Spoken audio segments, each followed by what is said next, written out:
boom, elbow on the ground. This man, Spider-Man. Bro, Spider-Man was my favorite Jesus. superhero when I was younger. Peter? Yeah, I feel like that's what every gymnast. God. Yeah.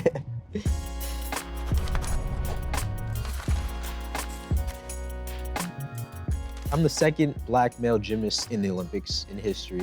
I've definitely defied the odds. I've surprised myself, to be honest. I'm Frederick Richard. People call me Frederick Flips. I'm breaking barriers and making history. What's this move? Back stretch. Back stretch, gotcha. How many competitions do you think I do a year? On like the professional circuit. I have no clue. It's 2. What? I always thought of that as crazy for y'all do stuff in the Olympics. Yeah. For you to train so hard and it be a minute. Exactly. It's like you got a minute to prove that you was working your butt off.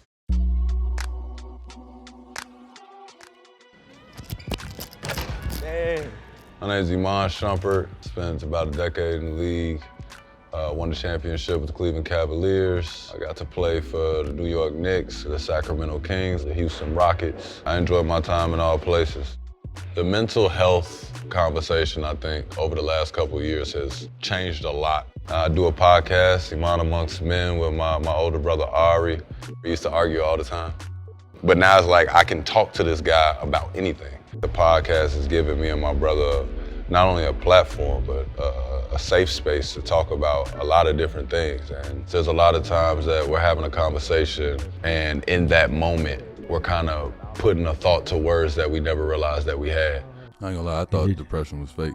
For the longest, I was like, dog, that's the biggest excuse I've ever heard. I'm like, I don't know why people like lean on it so hard. Mental health became real when I had experienced depression at one time that I didn't really understand. Like, I was just moping. Like, after a while, I was just staring at walls. And I was like, bro, this is the first time I could acknowledge it. I was like, man, depression's real. I didn't really have anything in my life like going incredibly wrong. But that was the first time that I dove into this rabbit hole of like, wow, this is what people are saying when they're saying I'm depressed. But I was in a position where I felt like, okay, I was just broke and now I could pay for stuff, not only just for me, but I'm paying for other people and I'm able to do all these things.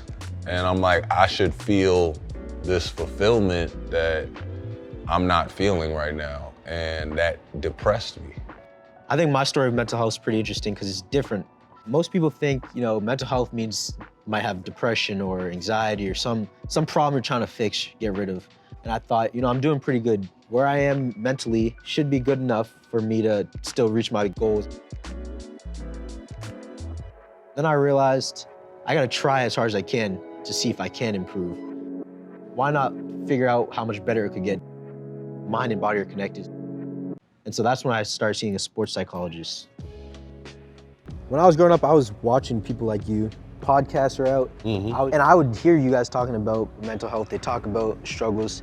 That's probably what also got me to see actual therapists, sports psychologists. Do you feel like there's a big switch between now and how it was back then? I think back then we were just more fearful that we would lose our fire. Because there's an energy and pain that all athletes use. We use trauma, pain, seeing my mom and dad's face, like how they frustrated that the roof was leaking. You know what I'm saying? Just little stuff like that where it inspires you to get to that next level, to push through. Everybody's played against a team or you've probably gone against some other people in competition where you're just like, they don't have the pain that I have, bro. This don't mean enough to them. It means everything to me. Yeah. Like, we strayed away from it, but now we're seeing that.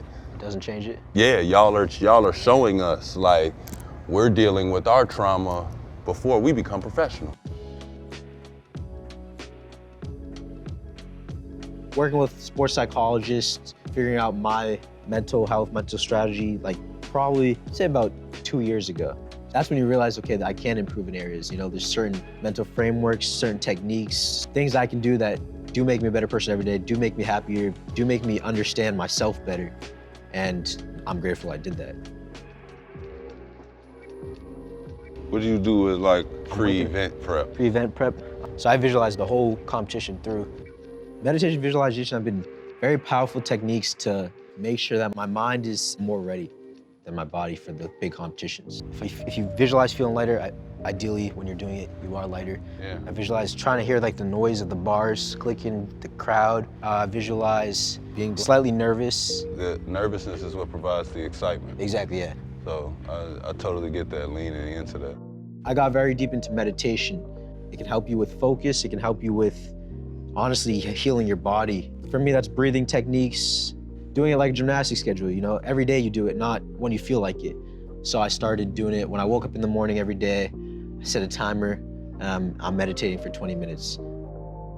I'm doing breathing techniques, in through your nose, out through your mouth. It's like you start the day off clear and calm with the right mentality. And you start the day off saying, I've already had one success. I did my meditation. I gotta use like all my strength to shoot from this far. We all taught to be tough. We all taught to hold your head up high, take your L's like a man. You don't complain about it. That's the testament of a man. Did you complain? You didn't complain? You're a good guy. But I know now those moments that I need to have a conversation. You'd be surprised at how much you get out of your cousin just because you're intentional with how you're talking to them. And now you're receptive to what they're giving you. You're more open to their suggestion of saying, well, next time you feel this way, why don't we try this, this, or this? Because you've tried this already and we see where that goes. Still dunk that one. It's too easy. You gotta just give it a shot. There it is. That's better. Now, when you got help, did you feel like you lost any of the fire towards the end of the career? Not really. It helped me to organize it though, organize the thoughts. It's interesting because I can relate to that. I think when I was younger, by younger I mean like 4 years ago. Yeah. 15 years old. I was definitely competing with all force and power, like, Yeah. right? I'm older now. I compete way more peacefully in my mind. I say our thing was just fear. Yeah. You feel me? Our coaches hadn't really been doing no therapy. The only therapy we heard of was couple therapy. And then when I was younger, I thought the same thing. I thought it was weak. I thought you got a problem if you did that. Mental health not being in check and not getting that checked out can lead to a lot of the athletes that have taken the wrong path, all because they didn't know it was somebody they could talk to. Within talking on the podcast, I definitely learned a lot about myself. There's so many topics and so many things that we go through on a day-to-day basis that kind of have us all connected. And we're connected because nobody talks about it. That's the connection. I feel like I've grown up definitely being told, you know, there's this path or this path. I'm starting to realize more and more that there's literally infinite paths. But I never really said I want to be this person. I think it's because gymnastics is very much a predominantly white sport. There's no black world champions, Olympic champions. There was no one who really looked like me. So in my head, when I'm younger, I'm just imagining impossible skills I'd start inventing that would make me, you know, an icon in my sport. And that's what motivated me. It's like, I'm looking up to the future me. And hopefully he becomes the person I know he can be in my head. We finna have to shoot now. We gotta shoot. Damn. My message to young black men dealing with mental health. 1, it's okay. It happens to us all. 2, you can talk about it and not feel weak. Sometimes you just gotta let time help you. We want control of everything. You gotta let time do its thing. Let the clock tick and you can get through it. You gotta find your reasons to wake up and your reasons for doing everything that you do on a day-to-day. And sometimes a depression will do that, where it organizes your life, and that's how you get out of it. And that is one of the best things you ever went through. I definitely feel a responsibility to empower black kids like myself. More feels like an opportunity. You know, it's not like a burden, it's not like I have to do this, it's like, it's what I would have wanted when I was a kid, to look up to somebody doing this stuff and know that you can think outside the box and create this future that no one expected.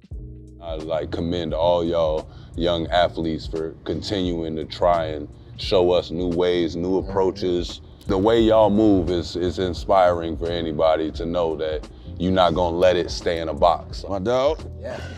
This is good. I hope you're feeling looser right now. Man, I am. I hope you feel like you could dunk now. Yeah, I will. You know One day, all right? Appreciate you, yeah, no dog. Appreciate you. I learned a lot. Solid. Mental health. That's mental health for y'all. Yeah.